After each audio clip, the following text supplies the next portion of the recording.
Hello everyone, आज हम फ्रांसीसी क्रांति क्लास 9 का चैप्टर नंबर 1 करेंगे। और फ्रांसीसी क्रांति, जैसे कि आप नाम से ही जान सकते हैं, ये हमारे देश से संबंधित नहीं है। ये फ्रांस देश, जो कि यूरोपीय महाद्वीप में पड़ता है, से संबंधित है। लेकिन इस क्रांति से जो विचार हमें मिला है, वो विचार इतना बड़ा है कि उसने पूरी दुनिया को हिलाकर रख दिया। इस क्रांति के अंदर जो समानता, स्वतंत्रता और बंधुत्व का नारा पूरे विश्व को दिया गया, उसी से सही मायने में लोकतंत्र स्थापित होता है, या फिर लोकतंत्र के संघर्ष की कहानी जो है जारी होती है। तो आइए मैंने सोचा है इस बार कि क्यों ना आप लोगों को फ्रांसीसी क्रांति का ये लेसन लाइन टू लाइन पढ़ाया जाए। और जितना मैं आपको आज भाग 1 में पढ़ा पाऊंगी, उसी में से मैं आपको कुछ क्वेश्चंस भी पूछूंगी, जिनके जवाब आपको हमें देने हैं। तो चलिए शुरू करते हैं। 14 जुलाई 1789 की सुबह पेरिस नगर में, पेरिस क्या है, फ्रांस की राजधानी का नाम है, में आतंक का माहौल था। सम्राट ने सेना को शहर में घुसने का आदेश दे दिया था, क्योंकि फ्रांस में उस समय सम्राट का शासन था, राजतंत्र था। अफवाह थी कि वह सेना को नागरिकों पर गोली चलाने का आदेश देने वाला है। जनता क्यों शहर में आती है?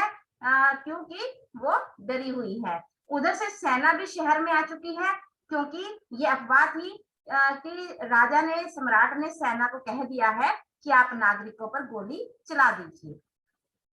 लगभग 7,000 मर्द और औरतें टाउन हॉल के सामने एकत्रित हुए और उन्होंने एक जन सेना का गठन करने का निर्णय किया। अब कितने मर्द और औरतें? 7,000। वो कहा, एक टाउन हॉल के सामने एकत्रित होते हैं और एक जन सेना, मतलब लोगों की, ये सेना सम्राट की सेना नहीं है, ये जनता की सेना है, वो गठन करने का निर्णय लेते हैं। हथियारों की खोज में वे बहुत से सरकारी भवनों में जबरन प्रवेश कर जाते हैं। सेना तो वो जनता से बना लेंगे, लोगों से बना लेंगे, लेकिन उन्हें क्या चाहिए? अब हथियार चाहिए, और वो कहाँ से मिलेंगे? सरकारी भवनों में से। अंततः सैकड़ों लोगों का एक समूह पेरिस नगर के पूर्वी भाग की ओर, ये क्वेश्चन आता है कि जो लोग थे 14 जुलाई को, वो शहर के, पेरिस नगर के किस भाग की ओर चल पड़े थे? पूर्वी भाग की ओर। और बास्तिल किले की जेल को तोड़कर वहां भारी मात्रा में जो गोला बारूद मिलने की संभावना थी, वहां पर पहुंच जाते हैं। हथियारों पर कब्जे की इस सशस्त्र लड़ाई में बास्तिल का कमांडर मारा गया। बास्तिल क्या है? जेल है, जो कि पेरिस के किले, बास्तिल किला है, उसके अंदर जो जेल है, उसकी बात चल रही है। बास्तिल किले की जेल को तोड़कर वहां से भारी जो गोला बारूद मिलने की संभावना थी, इसके लिए वो लोग जो थे, जनसेना थी, वहां पर पहुंच जाती है। हथियारों पर कब्जे की सशस्त्र लड़ाई में बास्तिल का कमांडर जो है मारा गया और कैदी छुड़ा लिए गए। यद्यपि जो कैदी छुड़ाए गए थे, उनकी संख्या 7 थी, लेकिन ये बहुत बड़ी बात थी कि सम्राट, जिसकी शक्तियां निरंकुश थी, अर्थात जिन पर कोई अंकुश नहीं था, सम्राट के मुख से निकला हुआ प्रत्येक शब्द जो था, वो एक अपने आप में कानून था। ऐसे में बास्तिल के किले से सैनिक अपने जो कैदी थे, वो छुड़ाना बहुत बड़ी बात थी। और बास्तिल का किला लोगों के लिए घृणा का केंद्र था। क्यों था? क्योंकि सम्राट वहां पर अपनी निरंकुश शक्तियों का प्रयोग करता था। इसलिए किले को ढा दिया गया और जो अवशेष बचे, उन्हें बाजारों में बेच दिया गया। क्योंकि कुछ लोगों को पुरानी वस्तुओं को, एंटीक वस्तुओं को इकट्ठा करने का शौक होता है, तो इसीलिए बहुत सारे लोगों ने उस विध्वंस के कुछ अंश, जिन्हें बाजार में बेचा गया था, उन्हें स्मृति चिन्ह के तौर पर संजोने के लिए खरीद लिया था। इस घटना के बाद कई दिनों तक पेरिस और देश के देहाती, कौन सा देश? फ्रांस, फ्रांस का देहाती, देहाती मतलब गांव के क्षेत्रों में कई और भी संघर्ष हुए। ज्यादातर जनता जो थी, पाव रोटी की महंगी कीमतों का विरोध कर रही थी। देखिए, अब आप सोचेंगे पाव रोटी, पाव रोटी क्या है? जैसे हम यहाँ पर अपने रोटी खाते हैं, फ्रांस के ज्यादातर लोग जो थे, वो पाव रोटी या ब्रेड का प्रयोग करते थे। तो कीमतें उसकी ज्यादा थी, इस वजह से लोग जो थे, मजदूरी कम थी, उसे खरीदने के लिए बहुत मुश्किलों का सामना कर रहे थे। बाद में इस दौर का सिंहावलोकन करते हुए इतिहासकारों ने इसे बहुत सारी लंबी कड़ियों से भी जोड़ा कि क्या ऐसा हुआ कि जब फ्रांस के सम्राट को फांसी दिए जाने में हुई, मतलब ऐसी क्या घटनाएं हो गई कि अंत में फ्रांस के सम्राट को फांसी दे दी गई। इस समय अधिकांश लोगों को ऐसे नतीजे की उम्मीद नहीं थी, पर ऐसा हो पाया।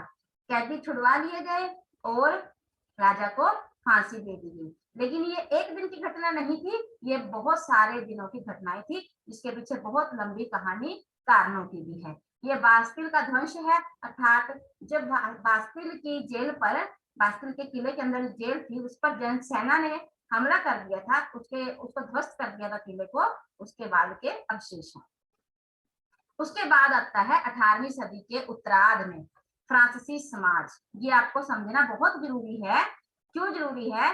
क्योंकि ध्यान देखिए, उत्तरार्ध का मतलब होता है पहले 50 साल, पहले नहीं, बाद वाले 50 साल। जैसे कि 1750 से लेकर और 1800 के समय का जो बीच का समय होता है, उसको हम कहते हैं उत्तरार्ध।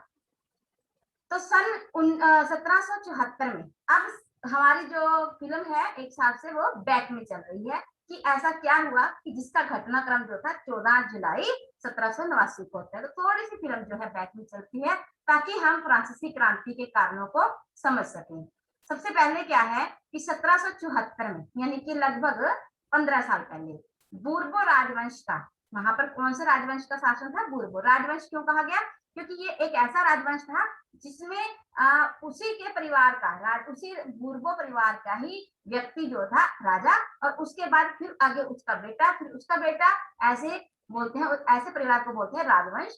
तो बूर्बो राजवंश था, उसका लुई 16वां, इसको हम लुई 16वां बोलेंगे, 10 और 5 और 1 6, तो 10 और 6 कितने हो गए? 16। लुई 16वां फ्रांस की राजगद्दी पर आसीन हुआ। उस समय उसकी उम्र सिर्फ 20 साल की थी। उसका विवाह ऑस्ट्रिया की राजकुमारी मेरी एंटोनेट के साथ हुआ, एंटोनेट। और राज्यारोहण, मतलब जिस समय इसका अभिषेक हो रहा था सिंहासन के लिए, तो उस समय उसने देखा कि पूरा राजकोष खाली है, मतलब जो राजा का खजाना है वो खाली है। लंबे समय तक युद्ध चल रहे थे, तो जिसके कारण फ्रांस के वित्तीय संसाधन नष्ट हो चुके थे। वर्साय के विशाल महल और राज दरबार की शानो शौकत बनाए रखने की फिजूल खर्ची का बोझ भी जनता पर अलग से था। लुई 16वें के शासनकाल में ही फ्रांस ने अमेरिका के 13 उपनिवेशों को साझा शत्रु ब्रिटेन, इसका मतलब है कि फ्रांस का भी दुश्मन ब्रिटेन है और अमेरिका का दुश्मन भी ब्रिटेन है, से आजाद कराने में अमेरिका की सहायता की। इसके कारण भी फ्रांस पर काफी बोझ या कर्जा चढ़ गया था। अब क्या होता है कि इसके कारण फ्रांस पर 10 अरब लिवरे, लिवरे क्या है? रुपए। जैसे हमारी करेंसी को हम रुपए कहते हैं, अमेरिका की करेंसी को डॉलर कहते हैं, ऐसे ही अब नहीं है प्रचलन में ये, लेकिन उस समय जो वहां की फ्रांस की करेंसी थी उसे लिवरे कहा गया। तो 10 अरब लिवरे से भी अधिक कर्ज चढ़ गया था, जबकि उस पर पहले से ही 2 अरब लिवरे का बोझ चढ़ा हुआ था। तो टोटल कितना हो गया? 12। सरकार से कर्जदाता मतलब सरकार को जिन लोगों ने कर्ज दिया हुआ था, अब 10% ब्याज की मांग करने लगे थे। फलस्वरूप फ्रांसीसी सरकार अपने बजट का बहुत बड़ा हिस्सा तो कर्ज चुकाने में ही लगा देती थी। अपने नियमित खर्चे जैसे कि सेना का रखरखाव, राज दरबार, सरकारी कार्यालयों, विद्यालयों को चलाने के लिए फ्रांसीसी सरकार करों में वृद्धि करने के लिए बाध्य हो गई। लेकिन ये कदम भी काफी नहीं था, इसीलिए अब और अधिक कर लगाने के लिए, जनता से ही तो टैक्स आएगा ना, तो वो बहुत अधिक कर लगाने के लिए एक मीटिंग बुलाना जरूरी था। और ये जो कर थे वो आम जनता पूर्ण करती थी, जिन्हें कहा जाता था तीसरे एस्टेट के लोग। हम इसको आगे बढ़ने से पहले एक छोटा सा चित्र है, उसको देखते हैं कि फ्रांसीसी समाज जो था वो 3 एस्टेट में बटा हुआ था। पहले एस्टेट में पहले जो एस्टेट है उसमें कौन थे? उसमें पादरी वर्ग था, ठीक है, पहला स्टेट, इनकी स्थिति भी बहुत अच्छी। दूसरा जो था वो कुलीन वर्ग था, जिसमें बड़े बड़े ऑफिसर्स थे, राजा थे, राज दरबारी थे, वो सब कुलीन वर्ग में थे। इनकी स्थिति भी बहुत अच्छी थी, ना पहला वर्ग को टैक्स पे करता था, ना ही दूसरा वर्ग को टैक्स पे करता था। हाँ, लेकिन जो तृतीय एस्टेट है, तृतीय एस्टेट में है सभी मध्यम वर्गीय लोग या फिर गरीब लोग, जैसे कि बड़े व्यवसायी, व्यापारी, अदालती कर्मचारी, वकील, किसान और कारीगर। और फिर सबसे नीचे जो थे, निचले पायदान पे थे, वो थे छोटे किसान, भूमिहीन मजदूर, जिनके पास भूमि नहीं है, या नौकर। तो तीसरा स्टेट जो था वही टैक्स पे करता था, लेकिन और अधिक टैक्स लगाने के लिए ये जरूरी था कि इनके किसी थर्ड स्टेट की और बाकी स्टेट्स की जो थी वो मीटिंग बुलाई जाए। वर्गों में विभाजित फ्रांसीसी समाज मध्यकालीन सामंती व्यवस्था का अंग था। प्राचीन राजतंत्र मतलब राजा का पद जो था सर्वोपरि था, तो ऐसी व्यवस्था को हम प्राचीन राजतंत्र का पद जो था वो 1789 के पहले फ्रांसीसी समाज और संस्थाओं के लिए होता था। जो चित्र 2 है इसमें हमने उसी स्टेट्स की बात की है, जिसमें तीसरा स्टेट में कुछ लोग अमीर भी हैं लेकिन ज्यादातर लोग गरीब हैं। तीसरे स्टेट की आबादी जो थी इस पूरी आबादी में जो थे तीसरे स्टेट के अंदर वो 90% किसान थे, लेकिन जमीन के मालिक किसानों की संख्या बहुत कम थी। लगभग 60% जमीन जो थी वो कुलीन, चर्च और तीसरे स्टेट के अमीरों के पास थी। प्रथम 2 स्टेट कुलीन वर्ग और पादरी वर्ग, इनको तो कुछ विशेषाधिकार जन्मना प्राप्त थे। जन्मना होता है कि पैदा होते ही कुछ विशेष अधिकार प्राप्त हो जाना, सिर्फ इसलिए कि वो पहले वर्ग में पैदा हुए या फिर दूसरे वर्ग में पैदा हुए। इनमें से बहुत विशेषाधिकार ये थे कि राज्यों को दिए जाने वाले करों में छूट, अर्थात कि इन लोगों ने सरकार को किसी भी प्रकार का कोई कर नहीं देना। कुलीन वर्ग को कुछ अन्य सामंती विशेषाधिकार भी प्राप्त थे। वह किसानों से सामंती कर वसूल कर सकते थे। देखो, ना तो सरकार को कुछ देना, न राजा को कुछ देना, बल्कि किसानों से खुद अपने लेवल पर भी ये कर प्राप्त कर सकते थे। किसान अपने स्वामी की सेवा, स्वामी के घर और खेतों में काम करना, सैन्य सेवाएं देना, सड़कों के निर्माण में सहयोग आदि करने के लिए बाध्य थे। किसानों की हालत बहुत खराब थी, उन्होंने अपने लिए भी रोजी रोटी कमानी थी, इसके अलावा फ्री में सामंतों के घर और बड़े बड़े जमींदारों और चर्च के लिए भी कार्य करना होता था। चर्च भी देखिए वो सामंती कर लेते हैं जिसे टाइल कहा जाता था, जबकि चर्च भी किसानों से कर लेता था जिसे टाइल धार्मिक कर कहा जाता था। ऊपर से तीसरे स्टेट के तमाम लोग सरकार को तो कर चुकाते ही थे, जिसे टाइल कहा जाता था। और अनेक अप्रत्यक्ष कर भी जो थे शामिल थे, जिसमें नमक भी हो सकता है, तंबाकू भी है, ये जो रोजमर्रा की वस्तुएं हैं उन पर भी कर लगाए जाते थे, लेकिन उन्हें प्रत्यक्ष नहीं अप्रत्यक्ष कहा जाता है। इस प्रकार राज्य के वित्तीय कामकाज का सारे करों का बोझ जो था वो आम जनता के ऊपर पड़ता था। उसके बाद है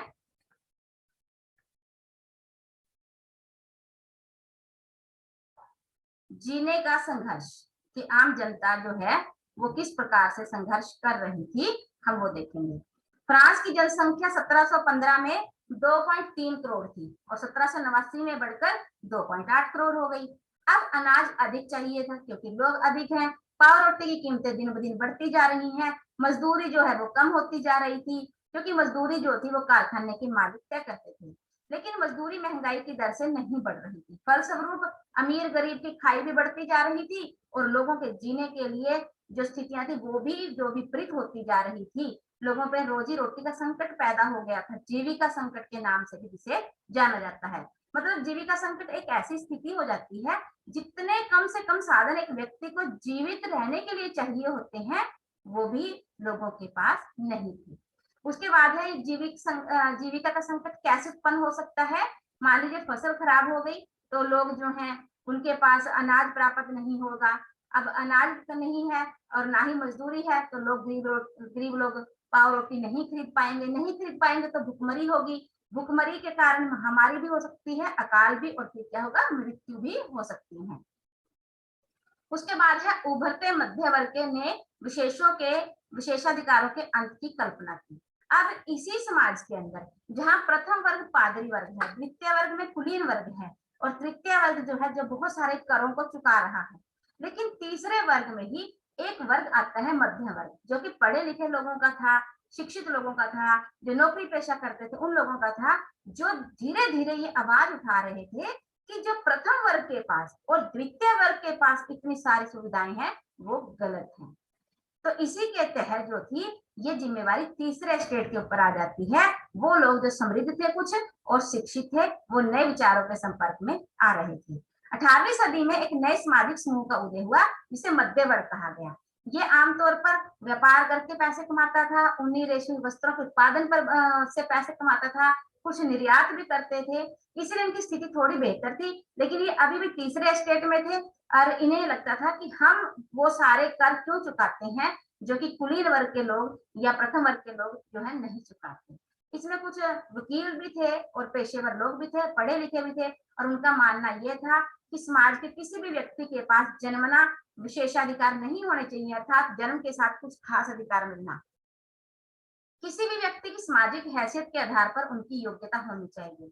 स्वतंत्रता, समान नियम, समान अवसरों के विचार पर आधारित समाज की परिकल्पना जॉन लोक और ज्यां जैक रूसो जैसे दार्शनिकों ने प्रस्तुत की थी। ये बहुत इंपॉर्टेंट चीज है। आपके सामने ये क्वेश्चन बिल्कुल आ सकता है कि दो दार्शनिकों का नाम बताएं जिन्होंने स्वतंत्रता, समान नियमों और समान अवसरों के विचार प्रस्तुत किए। उनके नाम है जॉन लोक और ज्यां जैक रूसो। इन्होंने टू ट्राइसेस ऑफ गवर्नमेंट में लोक ने राजा के दैवीय और निरंकुश अधिकारों के सिद्धांत का खंडन किया और रूसो ने इसे आगे बढ़ाया। उसके बाद है मोंटेस्क्यू, तीसरा दार्शनिक। इसने the spirit of the laws नामक एक रचना में सरकार के अंदर विधायिका, कार्यपालिका और न्यायपालिका के बीच सत्ता के विभाजन की बात की। यहाँ पर ना आपके लिए बहुत ही इंपॉर्टेंट क्वेश्चन बन जाता है, जो कि बहुत ज्यादा इंपॉर्टेंट क्वेश्चन है कि मोंटेस्क्यू ने कौन से विचार रखे और ज्यां जैक रूसो ने कौन से रखे और जॉन लोक ने जो है वो कैसे रखे। या ये भी आ सकता है कि राजा के दैवीय और निरंकुश अधिकारों के सिद्धांत का खंडन किसने किया, लोक ने किया। या फिर आपके पास आ सकता है कि विधायिका, कार्यपालिका और न्यायपालिका के बीच सत्ता के विभाजन की बात किसने की, मोंटेस्क्यू ने की। तो इस प्रकार के क्वेश्चन आपके सामने आ सकते हैं। उसके बाद है संयुक्त राज्य अमेरिका ने 13 उपनिवेशों ने ब्रिटेन से खुद को आजाद घोषित कर लिया और वहां पर भी इसी मॉडल की सरकारें बनी। तो फ्रांस के राजनीतिक चिंतकों के लिए अमेरिकी संविधान और उसमें दी गई व्यक्तिगत अधिकारों की गारंटी की प्रेरणा एक महत्वपूर्ण स्रोत थी।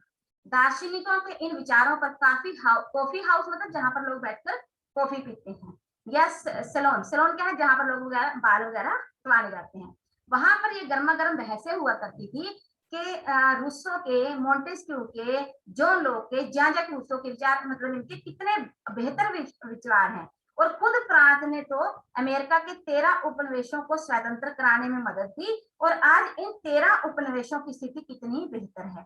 फिर भी फ्रांस में अभी भी राजतंत्र है और पहला वर्ग और दूसरा वर्ग जो है वो तीसरे वर्ग का शोषण कर रहा है। तो जो वहां पर अखबारों में और दार्शनिकों की पुस्तकों में बातें छप रही थी, लोग उन्हें जोर जोर से पढ़कर बात कर रहे थे ताकि अनपढ़ भी उन्हें समझ सके। ऊपर से उसी समय लुई 16वें ने सरकार के खर्चों को, राज्य के खर्चों को पूरा करने के लिए कर लगाने के ऊपर विचार किया कि क्यों ना लोगों के ऊपर कर लगाया जाए ताकि राज्य के ऊपर जो खर्चे हैं वो पूरे किए जा सके। इसी के तहत कि क्योंकि उस समय एक सिस्टम था कि प्राचीन राजतंत्र तो था लेकिन सम्राट अपनी मर्जी से कर नहीं लगा सकता था, इसीलिए उसने स्टेट जनरल की मीटिंग बुला ली या उसकी मीटिंग बुलाकर मंजूरी लेनी पड़नी थी। तो फ्रांसीसी सम्राट लुई 16वें ने 5 मई 1789 को नए करों के प्रस्ताव के लिए मीटिंग बुलाई स्टेट जनरल की और विधायक प्रतिनिधियों की मेजबानी के लिए वर्साये के एक आलीशान भवन को सजाया गया ताकि जो अब लोग आएंगे, वर्साये का महल, जो राजा का भवन था, राजा का राजमहल था, उसका नाम वर्साये था, वो उसे सजाया गया। पहले और दूसरे स्टेट में से 300-300 प्रतिनिधि आए और उन्हें आगे की कतार में बैठा दिया गया। तीसरे स्टेट में से 600 प्रतिनिधि आए क्योंकि तीसरे स्टेट में बहुत ज्यादा लोग थे, उन्हें पीछे खड़ा रखा गया, उन्हें बिठाया नहीं गया। और अब देखिए सबसे खास बात क्या है कि जो पहला वर्ग है, चाहे वहां से 300 प्रतिनिधि आए हैं लेकिन उनकी वोट मानी जाएगी 1। दूसरे स्टेट में से भी 300 लोग आए हैं, उनकी भी वोट है 1। टोटल वोट कितनी हो गई? 2। तीसरे स्टेट में से 600 लोग आए लेकिन उनकी भी वोट मानी जाएगी 1। अब देखिए राजा ने एक प्रस्ताव रखा कि तीसरा स्टेट और नए कर चुकाएगा। ठीक है, अब वोटिंग की बारी आई। पहले वर्ग ने कहा क्योंकि हम तो पहले वर्ग में है तो हम तो टैक्स नहीं चुकाएंगे, इसीलिए हमारी हाँ। दूसरे वर्ग ने कहा कि हम भी द्वितीय वर्ग में हैं, हमें भी विशेषाधिकार मिले हैं, इसलिए हमने तो कर चुकाना नहीं। ठीक बात कह रहे हैं कि तीसरे स्टेट को कर चुकाने चाहिए, उनकी भी हाँ। लेकिन तीसरा वर्ग हैरान था हम संख्या में अधिक हैं और दो दो वोट जो है वो कह रही हैं कि हमें हमारे ऊपर टैक्स लगना चाहिए।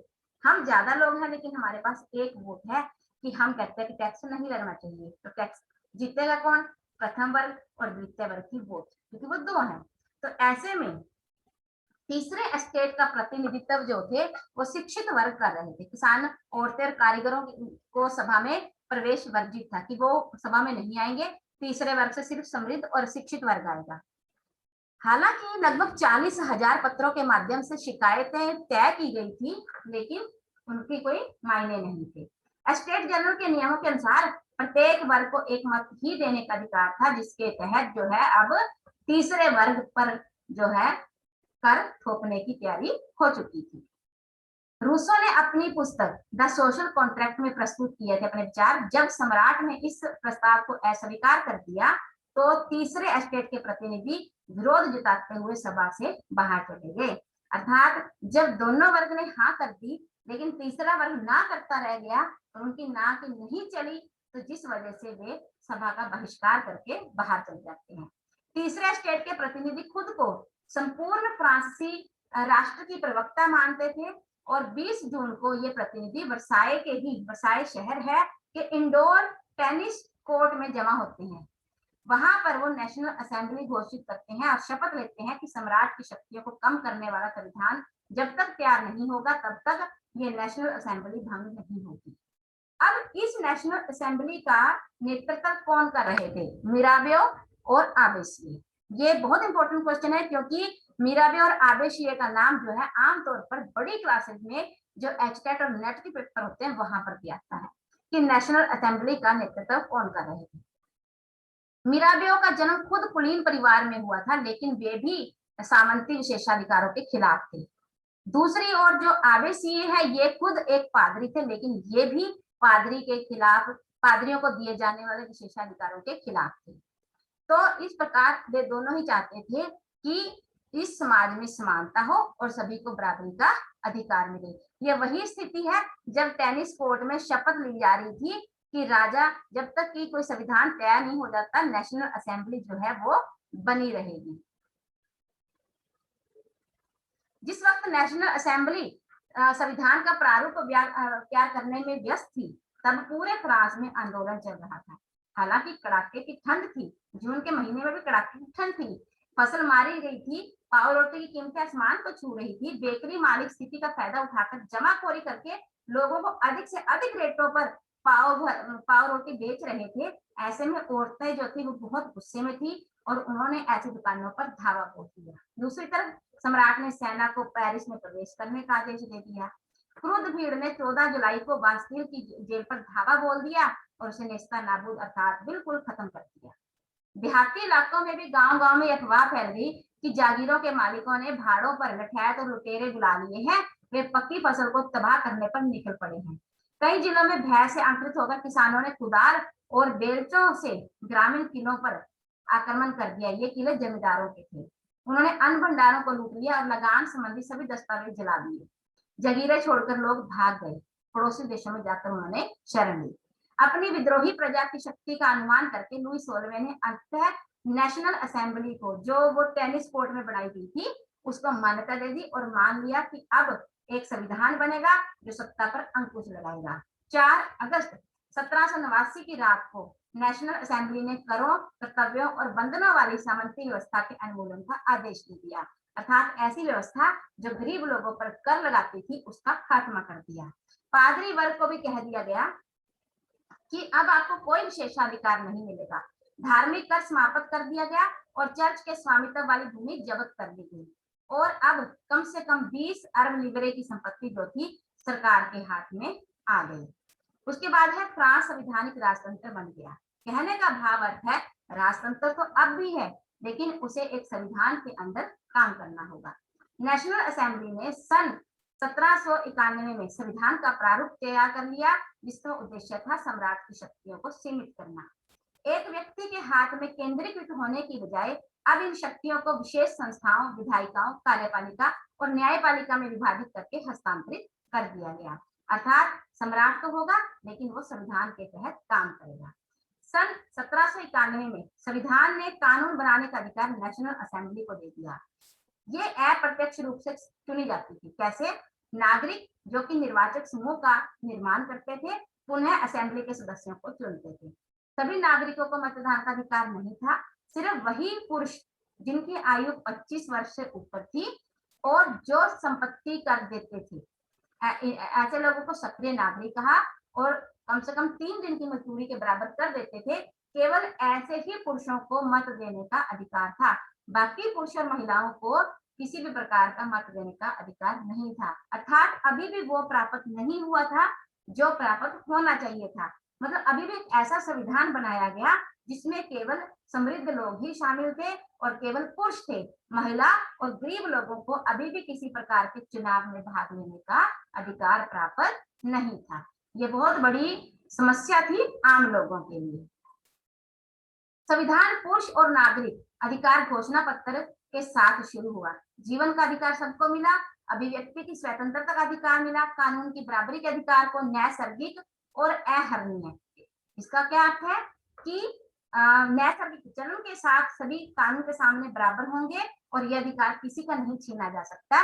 ऐसे अधिकार लोगों को दे दिए गए। नैसर्गिक होता है जो जन्म के साथ ही मिल जाते हैं। उसके बाद जो है हम यहाँ पर कुछ राजनीतिक प्रतीक देखेंगे जिनकी महत्ता फ्रांसीसी क्रांति में ही नहीं बल्कि हमारे पूरे विश्व के अंदर है। जैसे कि हम इस चित्र को देख रहे हैं, यहाँ पर क्या है? टूटी हुई जंजीरें हैं, बेड़ियां टूटी हुई हैं। ये जंजीरों का प्रयोग दासों को बांधने के लिए किया जाता था, लेकिन अब वे आजाद थे, इसलिए ये हथकड़ी का टूटी हुई हथकड़ी आजादी का प्रतीक है। फिर है छड़ों का बर्फीदार गट्ठर, ये एकता का प्रतीक है।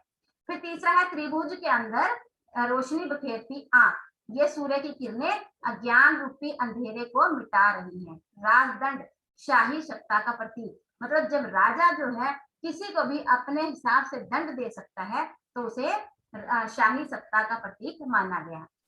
अपनी पूंछ मुंह में लिए सांप, हम जिस चित्र में देख रहे हैं इसका अर्थ है सनातनता, अर्थात लगातार जो घटना या जो घटनाक्रम लगातार चलता ही रहता है, जिसका कोई अंत कोई शुरुआत नहीं, तो ऐसे उसका इसे प्रतीक माना गया। लाल फ्राइजियन टोपी, दासों द्वारा स्वतंत्र होने के बाद पहनी जाने वाली टोपी। नीला सफेद लाल, फ्रांस का 3 राष्ट्रीय रंग।